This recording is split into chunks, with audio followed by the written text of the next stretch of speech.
Como Fidel Castro decidió que un pueblo tenía que morir para que él fuera emperador de África. No hay duda que esas declaraciones de Ford responden al hecho de que los imperialistas están irritados con nosotros. ¿Y por qué están irritados? Porque lo tenían todo planeado para apoderarse de Angola antes del 11 de noviembre. Angola es un territorio rico en recursos naturales. Cabinda tiene grandes recursos petroleros. Una de las provincias de Angola. El país es rico en minerales, diamantes, cobre, hierro. Esa es una de las razones por las que los imperialistas quieren apoderarse de Angola. Algunos imperialistas se preguntan ¿por qué ayudamos a los angoleños? ¿Qué intereses tenemos nosotros allí? Ellos están acostumbrados a pensar que cuando un país hace algo es porque está buscando o petróleo, o cobre, o diamante, o algún recurso natural. No. Nosotros no buscamos ningún interés material y los imperialistas es lógico que no lo entiendan, porque se guían por criterios exclusivamente chauvinistas, nacionalistas, egoístas. Estamos cumpliendo un elemental deber internacionalista cuando ayudamos al pueblo de Angola. El gobierno de Angola valoraba más a los que tiraban tiros que a los que enseñaban o salvaban vida, porque a los soldados, por un soldado, le pagaban a Fidel Castro, no al soldado, le pagaban a Fidel Castro $4.000. Que esto hubiera venido siendo en este momento con el dólar actual, la inflación, etcétera, pues estamos hablando de quizás $8.000, $9.000 en tiempo real de lo que le pagaban por un soldado. Y a un médico y a un maestro, ¿cuánto costaba? $2.000. $2.000, la mitad. La Internacional de Liberación de Angola y MPLA, Movimento Popular de Liberación de Angola, y UNITA, Unión Nacional para la Independencia Total de Angola, firmaron los acuerdos de paz de Alvor en Portugal, en la región del Algarve, y enviaron para Angola el alto comisario portugués para la descolonización de Angola, Alva Rosa Coutinho, y que desgraciadamente era cuñado de Agustín Neto, y secretamente él y Neto viajaron hasta Cuba y trataron con los Castros, tomaron la decisión de ir para Angola y mandarle, o sea, donde mandaron más de 60.000 tropas cubanas y violaron el acuerdo en lugar de respetarlos y hacer las elecciones que eran previstas para el año 75. Ahí cuando empieza la guerra civil, Holden Roberto, Savimbi, luchando contra Agostinho Neto. ¿Quién era Jonas Savimbi? Jonas Savimbi es un hombre que va a ser leyenda en África, es un hombre muy carismático, educado en Londres y en Lausana, en Oxford y en Lausana, en Suiza. Estudió medicina, estudió filosofía, hablaba varios idiomas, un líder, venía de una familia de media clase, era un socialdemócrata, odiaba al comunismo porque había estudiado el comunismo, odiaba a las dictaduras, a los nazis, es decir, ese era un hombre, un verdadero líder, y logró movilizar a una gran parte del país cuando sobre todo empezaron a entrar los cubanos.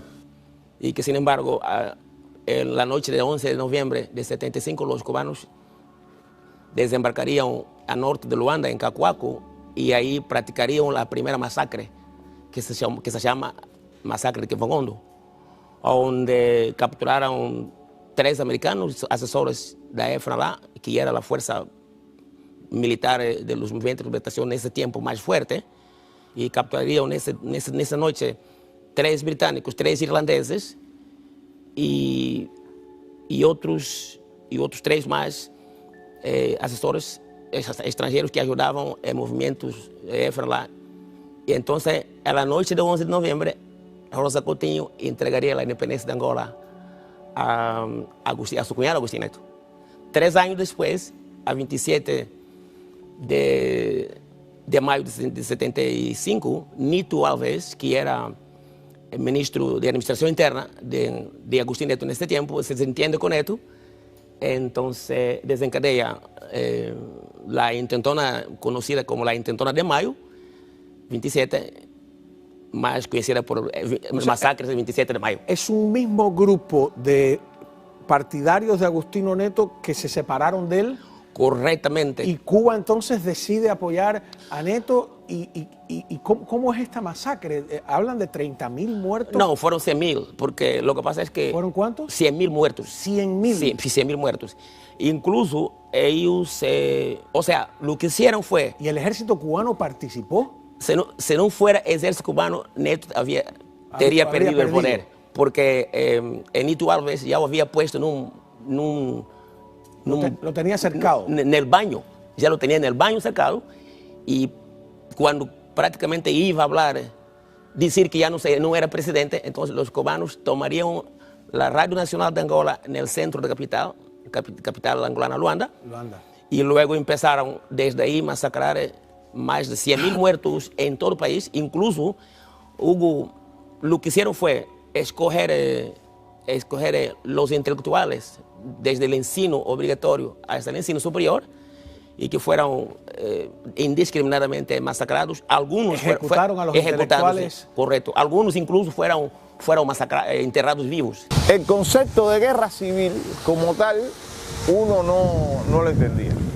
Estaba hablando, yo fui con 17 años, cumplí los 18 allá. Para nosotros era que el apartheid quería invadir Angola y que nosotros debíamos defenderlo, que eso era una decisión que había tomado el comandante en jefe con ayuda de la Unión Soviética, pero el detalle de la guerra civil lo fuimos comprendiendo en la medida en que comenzamos a convivir con los angolanos. Por ejemplo, nosotros llegamos a un momento que si no había un cubano de guardia, no comíamos.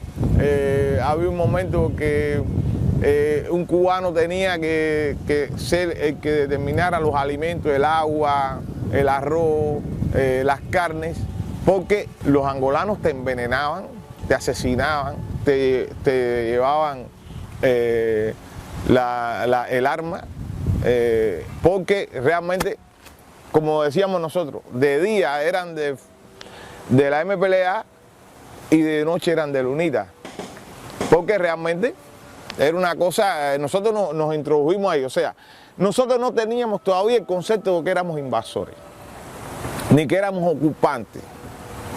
Nosotros no estábamos en la frontera, tratando de parar. Nosotros estábamos combatiendo cuando a Jonas Savimbi, que para aquel momento era un traidor, que había sido entrenado por el Che Guevara, que había sido entrenado por China, que había traicionado el socialismo, que se había unido a los sudafricanos. Esa era la visión que nos daban a nosotros como soldados cubanos.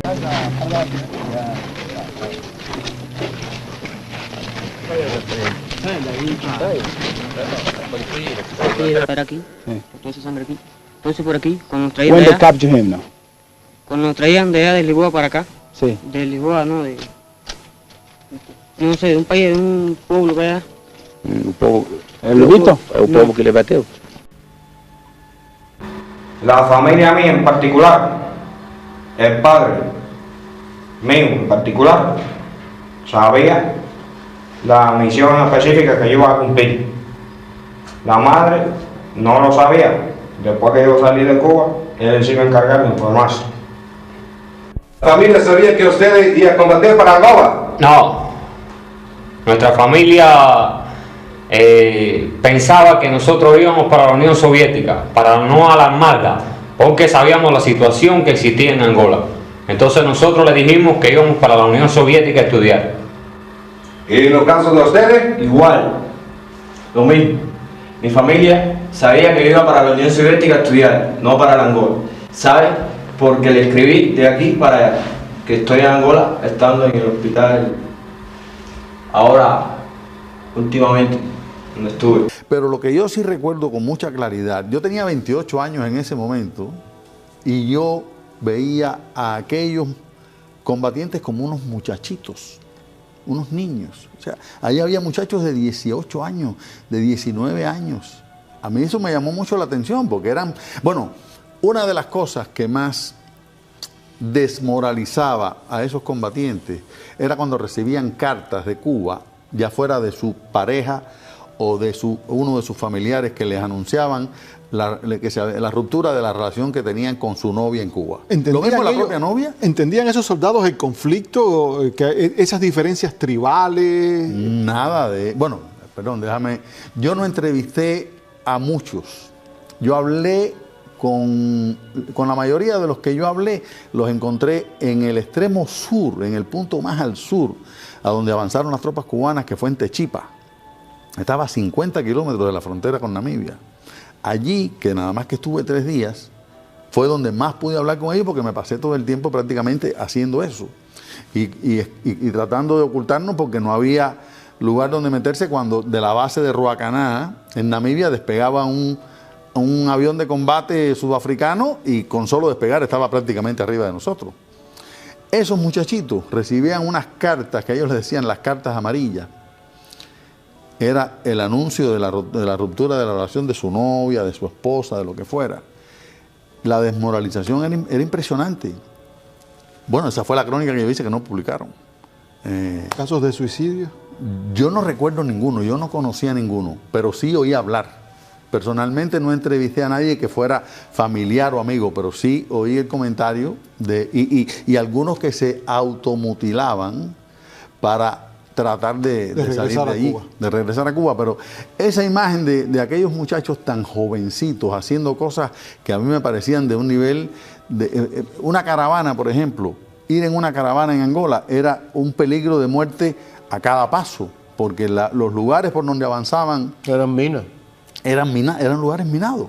Y entonces, bueno, uno de los consejos que me dan dice, móntate no dentro del vehículo, sino arriba, para si te coge una mina, por lo menos que tengas una posibilidad de cuando salgas disparado por el aire, si caes en un área boscosa o de césped, a lo mejor te puedes salvar. La guerra de Angola es la guerra más larga de la historia de Cuba, más que la de los 10 años.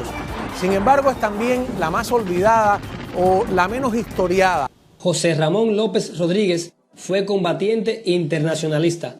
Vive en el reparto Camilo Cienfuegos de la ciudad de Bayamo, provincia Granma. Participé en la guerra de Angola. Fui a cumplir mi misión militar con 18 años de edad. Ningún dirigente de la asociación de combatientes me ha visitado a mí. Eso es una realidad que lo sabe el gobierno. Nosotros aquí, todos los que vivimos en este barrio, somos gente marginada. El gobierno no nos quiere poner ni contador de corriente. Quedando en el olvido, José Ramón tiene que lidiar junto a sus vecinos con las limitaciones que le imponen las autoridades locales. Ellos dicen que este barrio todavía no en el plan no le han llegado los contadores para ponerlo. Entonces nos acosan porque dicen ellos que nosotros robamos corriente.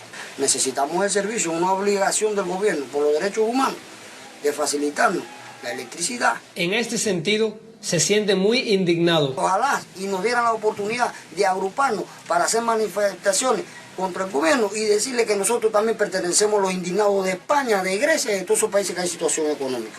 José Ramón destaca las diferencias que el gobierno marca en el trato entre los combatientes internacionalistas y los médicos cubanos en las misiones de ahora. El gobierno cubano le da casa a los médicos con condiciones. ¿Por qué si ellos van desinteresadamente y le facilitan todas esas cosas? Si ellos van a salvar vidas, nosotros también fuimos a salvar vidas. ¿Qué diferencia hay entre un médico internacionalista y un militar internacionalista? Como todo joven de aquellos tiempos. No, a nosotros no nos obligaban a cumplir la misión directamente, pero sí al que se negaba a cumplir la misión lo mandaban para Camagüey a picar caña. Ese era el castigo, la represalia que ella tomaba. José Ramón que se dedica actualmente a reparar zapatos, abrazaba todo ideal de justicia social. Angola era un pueblo ultrajado, maltratado. En Angola, cuando yo fui, existía todavía la esclavitud y yo fui con orgullo a cumplir esa misión.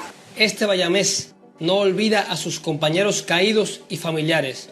Solicita atención del gobierno. Yo quisiera hacerle un llamado al gobierno cubano, porque yo sé que ellos van a ver esta entrevista, de que se preocupen un poco por los combatientes, por los que fueron y regresaron vivos y que les rindan honores. No solamente a los que pelearon en el ejército rebelde, como hacen ellos por la televisión y por los medios. Que les rindan honor a mis compañeros que con 18, 19 años fueron muertos en acciones militares en Angola. Que se preocupen por los familiares de aquellos combatientes de la Revolución Cubana. Hay muchas madres que perdieron sus hijos allá y el gobierno nunca les ha dado nada. También está consciente que puede haber consecuencias por la entrevista, por lo que José Ramón advierte. Porque ahora esta entrevista cuando la vean, van a decir que yo soy un alcohólico, que yo estoy loco, y yo no tengo absolutamente nada de eso. No tengo ningún tipo de problema mental en lo absoluto. Con miras críticas y experiencia de lo que se vive en estos tiempos, José Ramón concluye. No tenemos opciones, tenemos que nacer en pobreza, vivir en pobreza y morir en la pobreza. Da vergüenza ajena ver a ese cubano vivir en esas condiciones donde vive y sobrevivir solamente. Empiezo a tomar conciencia de la situación que hay en Cuba posterior a mi regreso de Angola. Yo estuve involucrado en el conflicto de Angola, formé parte de las tropas cubanas que fueron allí, que intervinieron en el conflicto de Angola. Y a partir de que regreso a Angola, por las cosas que vi en Angola, cómo actuaban los militares cubanos, cuál era la filosofía de guerra ahí en Angola contra el adversario. Supe cómo las fuerzas cubanas bombardeaban las aldeas angolanas, porque ellos decían que allí en las aldeas era donde salían, por ejemplo, la UNITA a hostigar a las fuerzas cubanas. Vi con mis propios ojos cómo la artillería cubana estaba enfocada, el tiro de la artillería estaba enfocada hacia las aldeas angolanas. Eso no me gustó mucho porque estábamos acostumbrados a oír del régimen cubano de que las fuerzas cubanas no practicaban el bombardeo masivo contra la población civil indefensa, que eso era típico de las Fuerzas Armadas norteamericanas. Y allí supe y vi cómo la artillería cubana apuntaba consideraba como objetivo las aldeas angolanas. Los soldados cubanos podían ser contados con un breve repaso de vista de izquierda a derecha. En un corto tiempo sumaron 377.033 soldados y 56.622 oficiales, según datos gubernamentales. Cuba enterró en su incursión en Angola 2.289 muertos, entre civiles y militares, 863 en combate, 597 por enfermedades y 829 por accidentes. Esta guerra tuvo enormes consecuencias. El costo humano todavía no ha sido determinado.